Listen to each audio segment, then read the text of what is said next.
You're traveling through another dimension. A dimension not only of sight and sound, but of mind. A journey into a wondrous land whose boundaries are those of imagination. Your next stop, the Twilight Zone.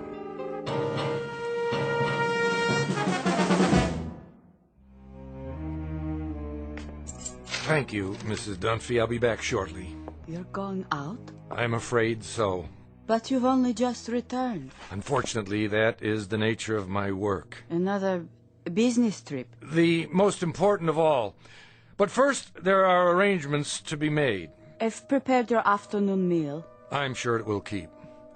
Can you not make these arrangements by telephone? No. Some things can't be left to chance.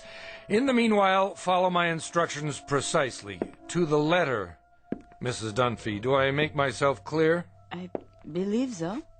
You believe so? Then let me make it absolutely clear. Sit down for a moment. But if you're on your way... It's necessary that you understand. And the only way to be sure is to tell you how it began. Please. If you wish, sir. I must warn you, it's an incredible story. I, of all people, know that. So incredible that you won't believe me at first. But I'm going to tell you everything. Then you will believe. Because you must. You must believe. Do you know Central Europe? Europe? Only as a child, sir. It started there many years ago, after the First World War. I was on a walking tour of France, Belgium, and Germany. I decided to travel alone with only a small pack.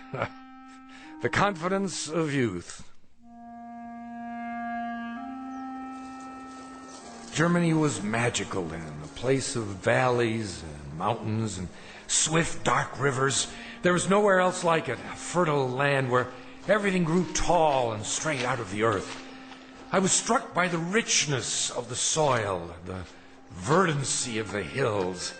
Stepping across the border from Belgium, where the mustachioed guards saluted like tin soldiers, I entered a different world. Everywhere I looked, a swelling green ocean. On the farthest hills, tall, ancient buildings of stone. Estates, monasteries, castles, or what have you. Some of them in ruins. I stood a moment at the border and watched the hawks circling above, wondering how such a miracle could be. It was as if I had passed through an invisible door from a musty room into a magical kingdom of winds and light. But so much can change in an afternoon. By nightfall, clouds filled the sky and the storm moved in to darken the landscape. The nearest village was miles away. I was unprepared, dressed for a stroll up the Champs-Élysées, perhaps. In minutes, I was drenched and chilled to the bone. Then I saw it, a medieval castle, bombed almost to ruins, sitting like a broken fingernail atop Schwarzhof Mountain. I came to a wall of gray stone. There was an iron gate. Please! Please! Someone! Please let me in!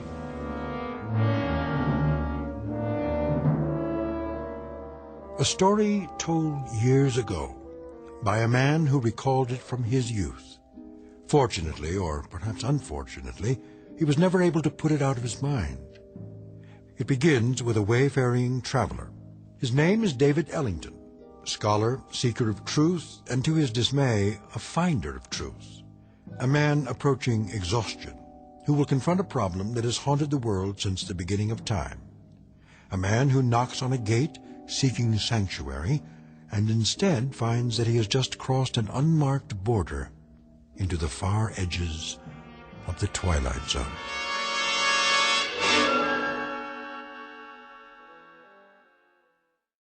And now, The Twilight Zone and our story, The Howling Man, starring Fred Willard, with Stacy Keach as your narrator.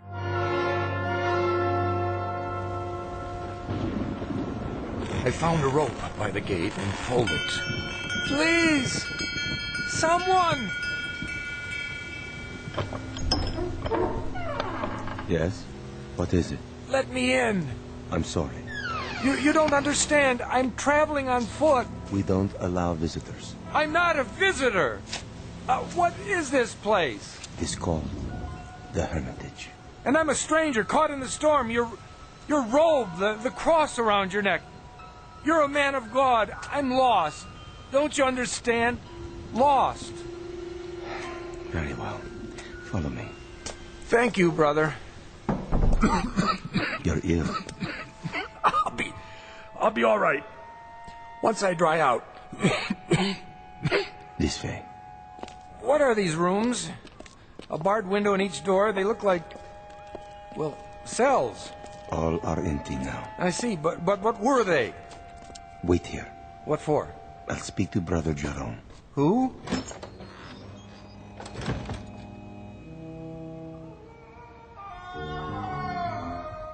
What in the... Brother Jerome will see you now. Oh, what was that? The wind. Are you sure? Come. The room had almost no furnishings. A straw pallet, a rude desk and chair, some books and religious oddments, very stark. The abbot himself was a fierce El Greco painting of a man, stooped and withered, but strong in every part of him. Like the monk who came to the gate, he wore a shepherd's cloak and carried a crooked staff. Why have you come here? My name is David Ellington. I got lost in the storm. Then I saw a lantern in the window. And what is it you want of us? Want? Only a little shelter, some food. We cannot help you here.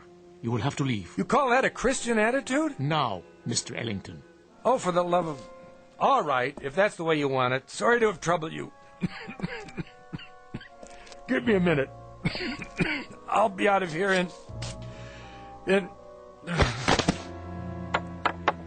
Brother Christophorus, Yes? carry him out of here. At once. Right away.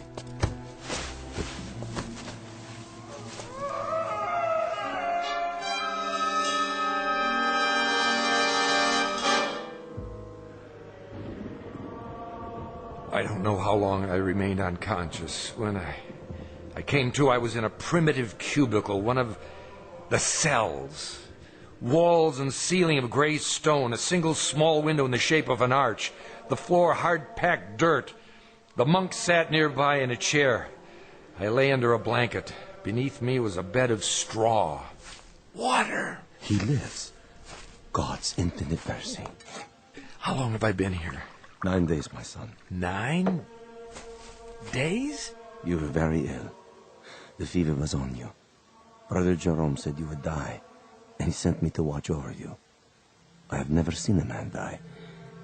He holds that it is an important teaching, but now I suppose it was not your time. Sorry to disappoint you. No, my boy, don't try to rise. You must rest. What in the name of heaven is that? In the name of heaven, nothing. I mean the scream. Scream? That. What? Are you deaf? That cry, I heard it before. You said it was the wind. Ah, the wind cleanses the land after a storm. But it isn't the wind, is it? I don't understand your meaning. It's a man. Careful. You must regain your strength. There! Don't tell me you didn't hear it. Perhaps you would like some soup. It's cold, but nourishing. What I would like, brother, is to leave this place. I'm afraid that's impossible. What do you mean? Only that you're not well enough to travel. And of course, you won't be well enough to travel as long as you think you hear such sounds. Now, the soup. I don't want it. Open, please. There. That's better.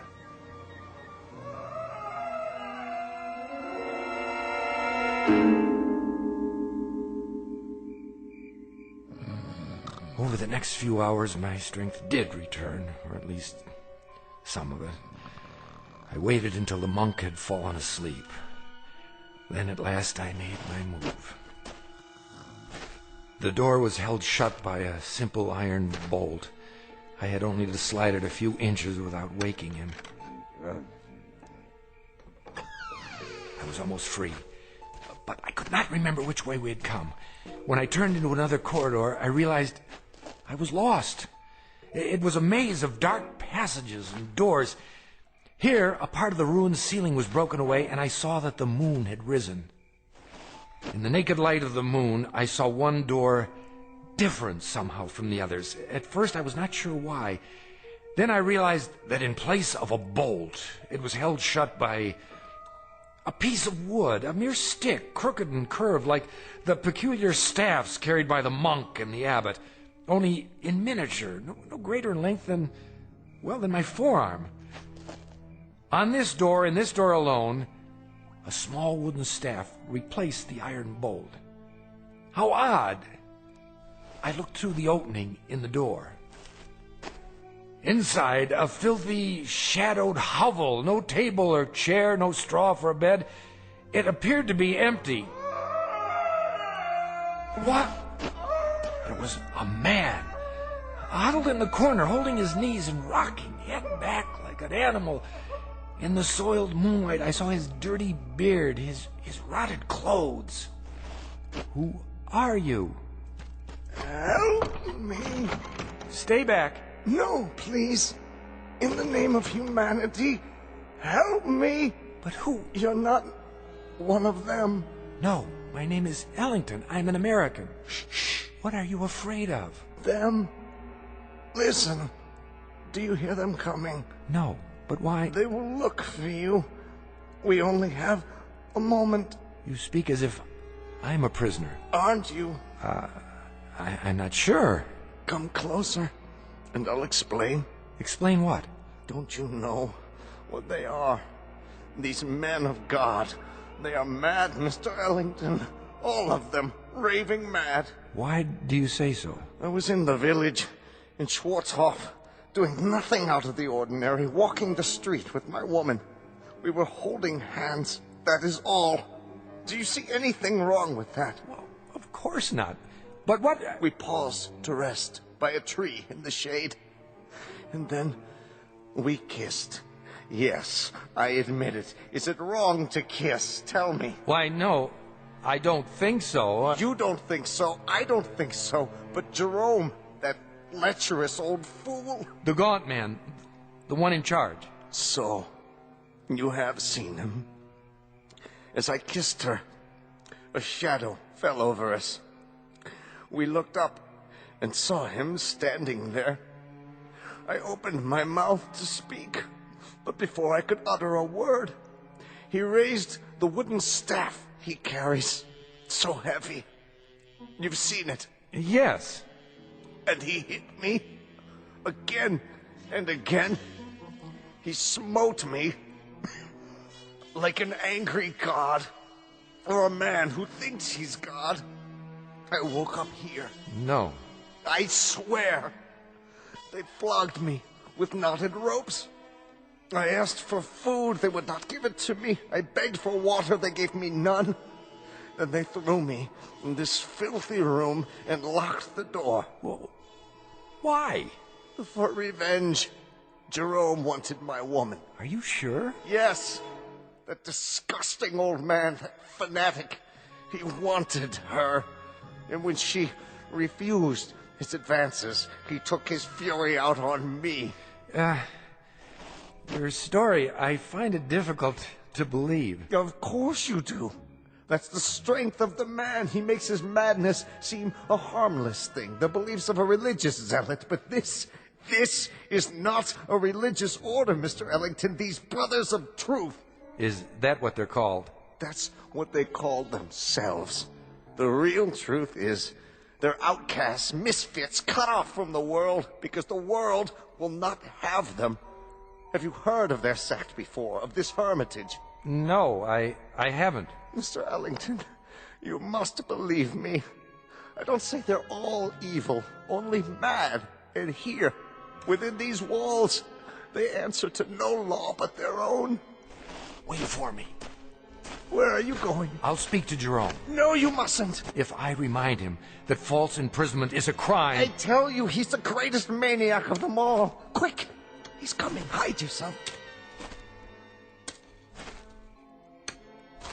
Mr. Ellington. No, no.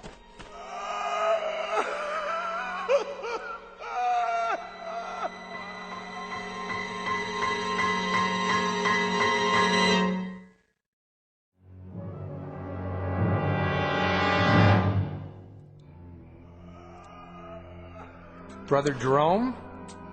I did not know you were well enough to walk. I still feel weak. Brother Jerome... Come with me, please. Look here, This way. Where were you going? I was looking for you.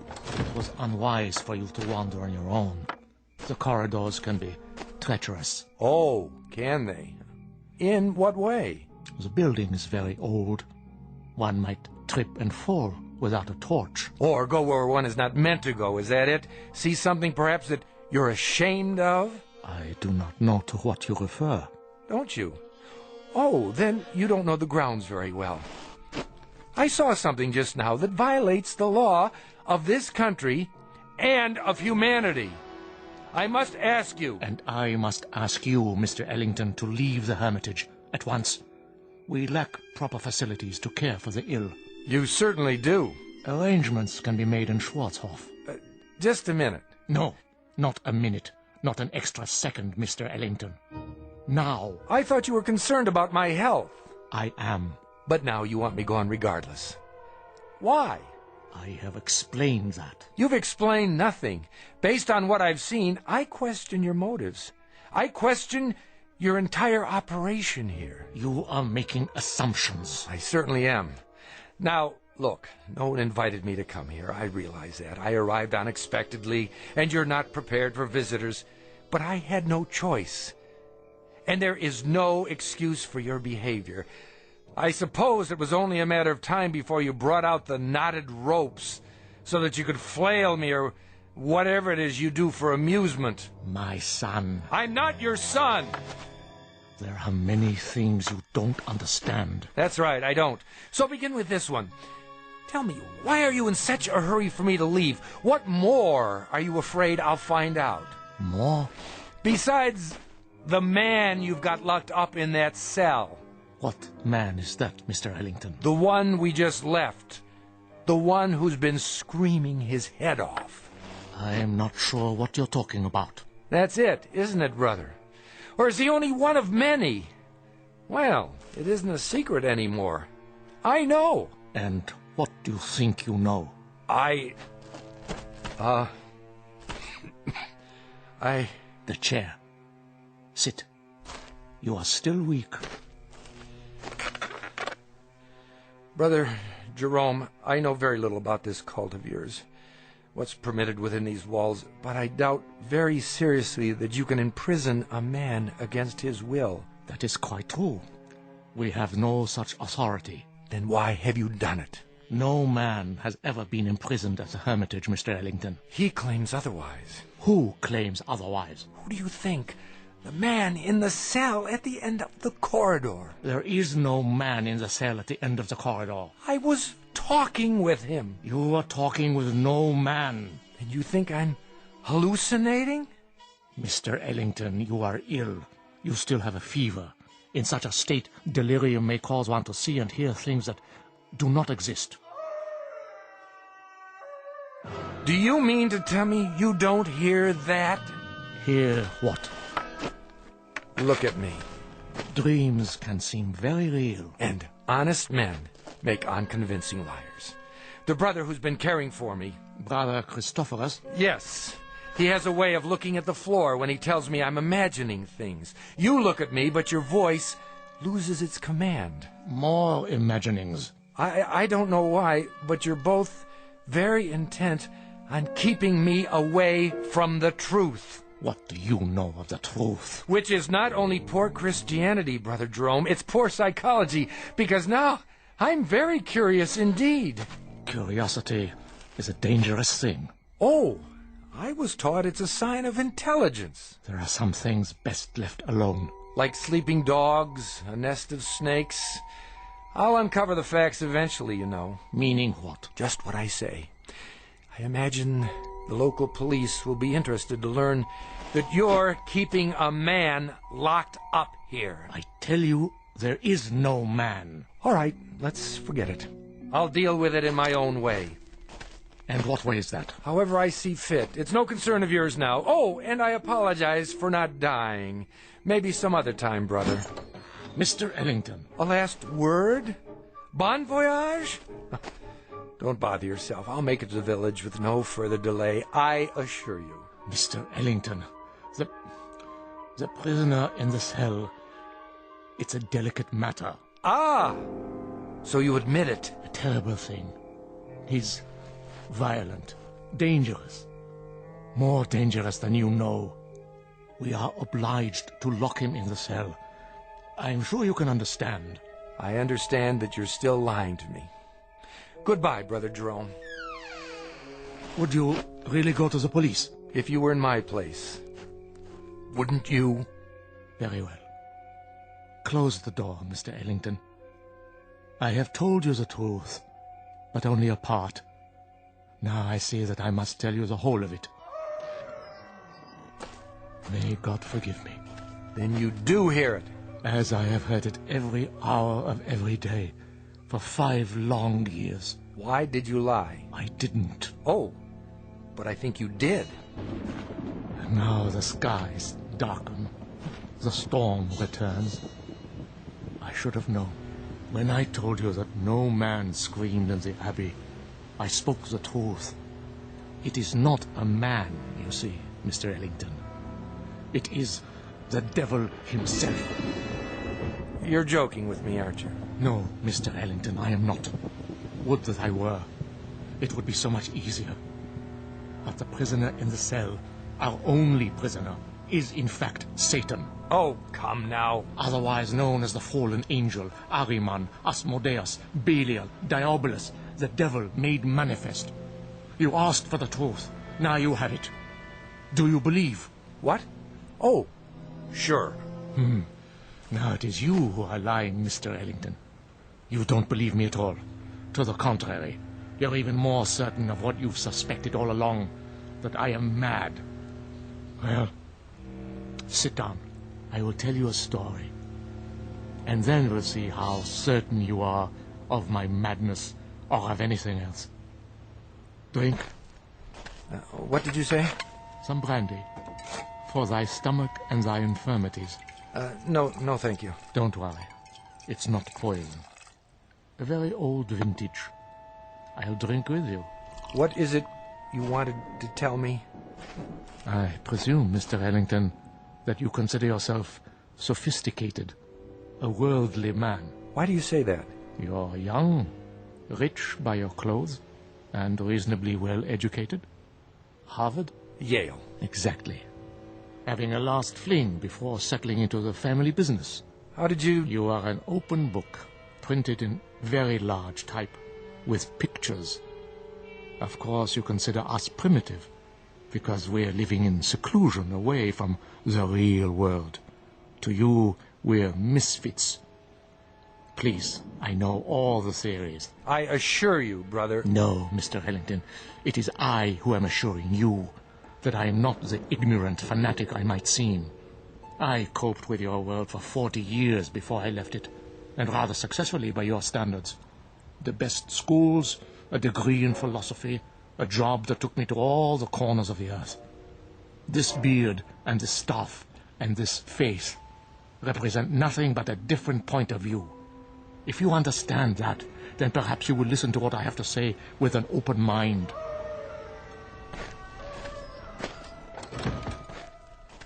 Go on. 5 years ago, there were no screams at the Hermitage.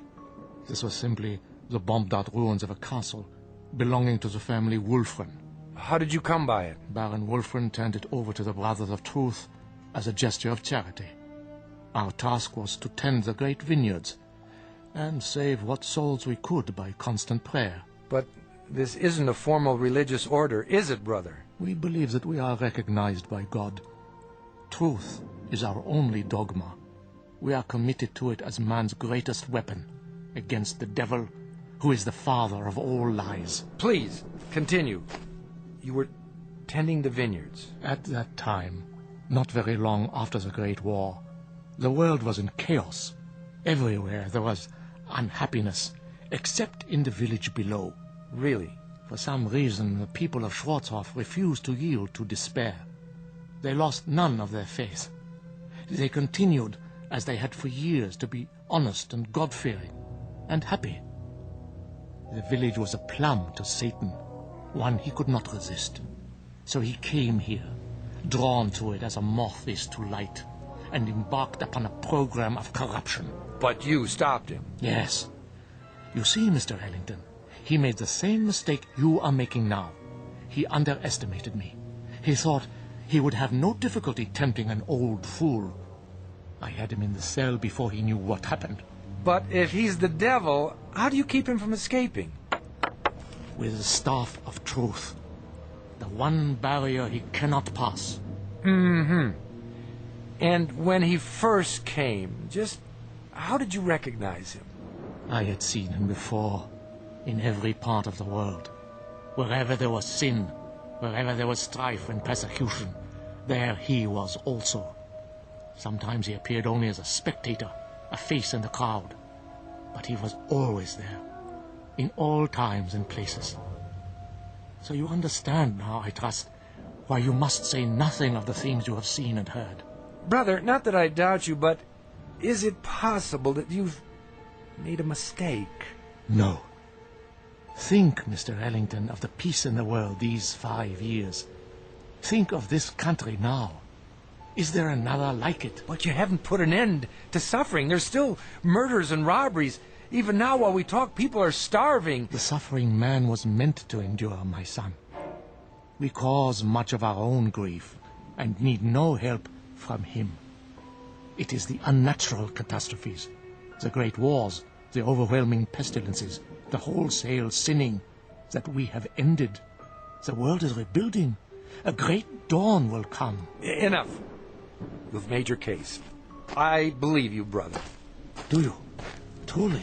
I admit I was doubtful at first, but you've convinced me. Absolutely. I promise to keep your secret. Good. Tomorrow, if you feel well enough, you may leave. For now, let the storm pass over.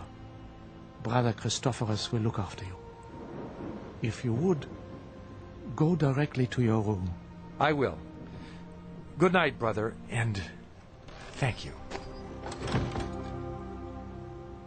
I was glad our conversation was over. It was clear that he was quite mad. I thought of his wild beard, his eyes in the flickering candlelight, and I was relieved to be away from him. The devil, indeed. But the storm had returned, and I was not yet fully recovered. I would pass one more night in this place. What, I wondered, should I do before morning comes?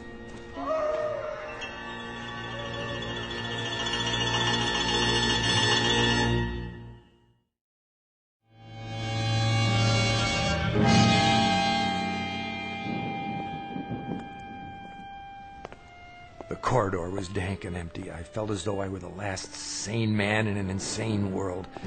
What Brother Jerome had told me was utter nonsense, the product of a deranged mind. But his belief, his faith, as he called it, was heavy in the air, infecting the very stones. To bring it down would require outside help, but perhaps I could start that very night with an act of pure, unselfish humanity. Psst! Are you in there? Where else would I be? I thought you weren't coming back. I had a meeting with Brother Jerome. What did he say? He lied to you, didn't he? He said that you're Go on. What? the devil. The devil. Oh, that's good. That's wonderful. What a dream for an old man. Himself a devil. To catch Satan and lock him away in this God-forsaken place. You don't believe him, do you? Of course not. Then help me. If I let you out now, while they're awake, they may catch you before you leave the grounds. There's always the possibility. But another hour here, you don't know what it's like. Look here, why don't I just go and get the authorities? When? As soon as morning comes. I'll find the path to the village and... No! It would be my death warrant. The authorities will return and find nothing. Who knows what will have happened to me by then? Jerome is mad, but he's shrewd, too. He won't leave any evidence behind. Then, what can we do? You must let me out now. There doesn't seem to be a lock on your cell, only this small shepherd's staff. You could almost reach through the bars and remove it yourself. I've tried. It's wedged in such a way that I can't get my fingers around it. Here, I think I can get it. Quickly. Wait. Brother Christophorus. There you are. Brother Jerome was fearful. You might lose your way. No, nothing of the kind. Come along.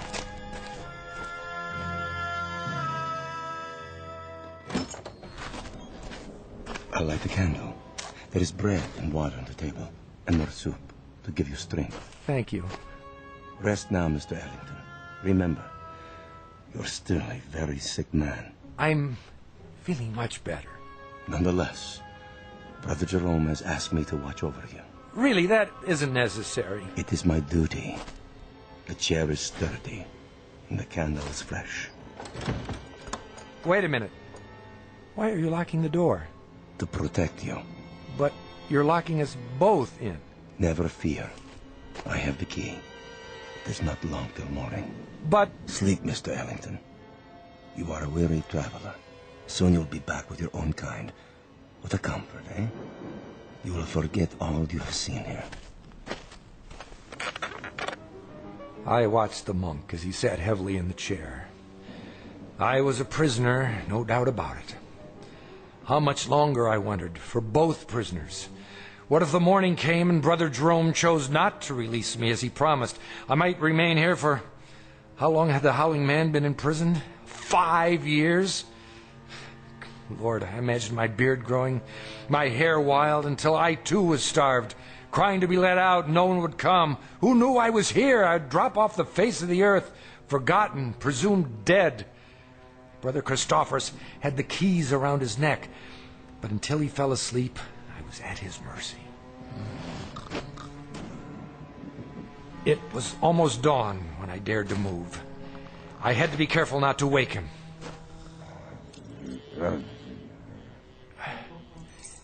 Yes, I finally had the key. I locked Brother Christophorus in the cell. There was no time to spare. I knew I must release the Howling Man before I left the hermitage. You come. Good. What do you want me to do? Lift off the wooden bolt. Are you sure this is all that holds you in? A small carved stick? Yes, lift it off, I tell you. But surely you could have forced the door and broken it. Please! There is no time for talk. In the name of mercy, if you fail now, they'll kill both of us. All right. Hurry. I'm trying. I just need to slide it out of the latch. Mr. Ellington, where have you gone? Hurry! Hurry! A moment. Stop him! Stop him! Now! Brother Jerome, come quickly. I am free. Stop! I command you. The other way. Now. Here is the gate. It's locked. I must get over the wall. I'll put my hands together. A hoist. Step up. Let not Satan escape us, O Lord. Let him not sow the seeds of evil throughout the world. I call upon you. Up, now! He stepped in my hands and climbed the gate. Now, reach down and give me your hand. Help me. Help you? Help you, mere mortal? Are you mad? And I saw not the foot of a man before me, but a cloven hoof. In a flash of lightning, with those horns grown suddenly from his forehead, then he turned and vanished in the moonlight. I am sorry for you, my son. What was he? As long as you live, you will remember this night. He is gone. Who? Tell me. Even now, you're not sure. But you will be. And then you'll know, Mr. Ellington. You'll know who it was you loosed upon the world.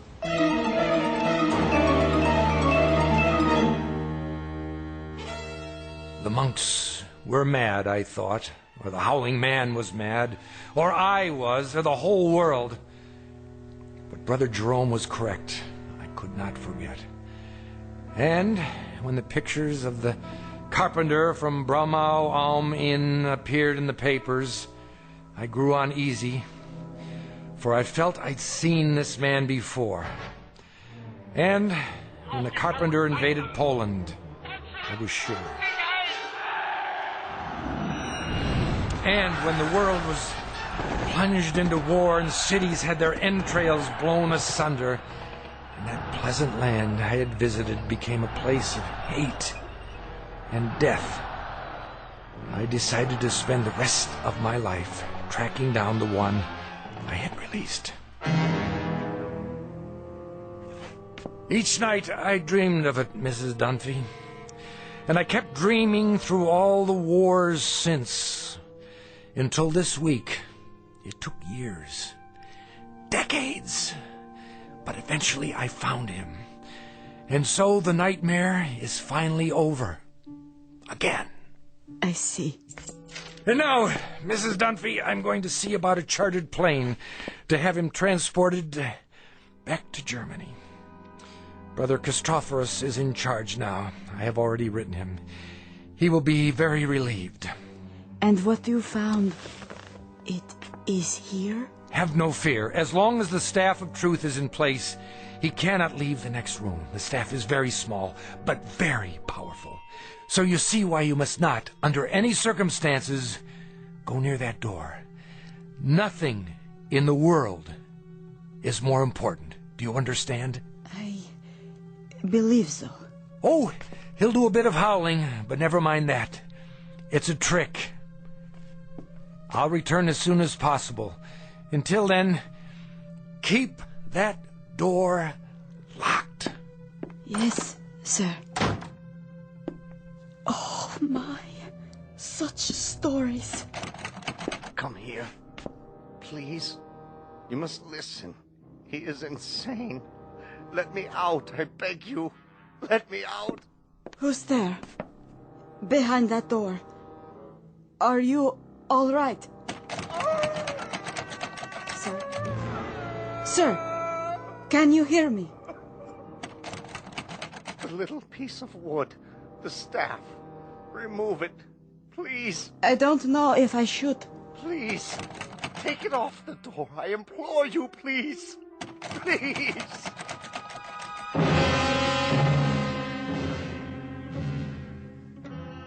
Ancient folk saying, you can catch the devil, but you can't hold him long.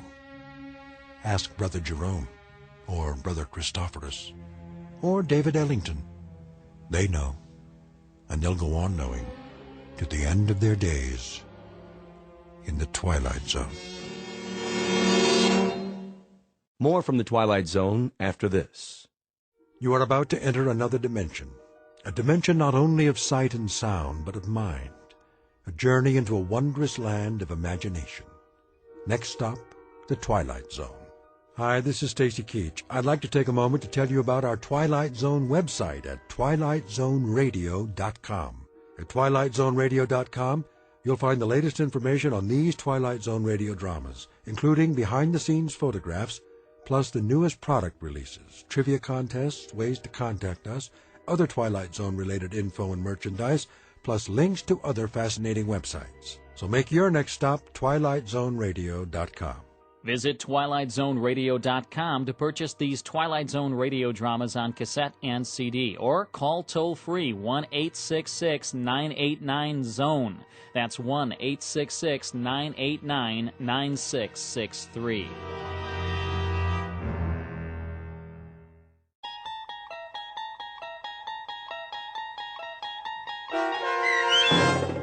The Howling Man, starring Fred Willard, with Stacy Keach as your narrator, was adapted for radio by Dennis Etchison and written for The Twilight Zone by Charles Beaumont. Heard in the cast were Christian Stolte, David Darlow, Doug James, and Anna Sveruzza.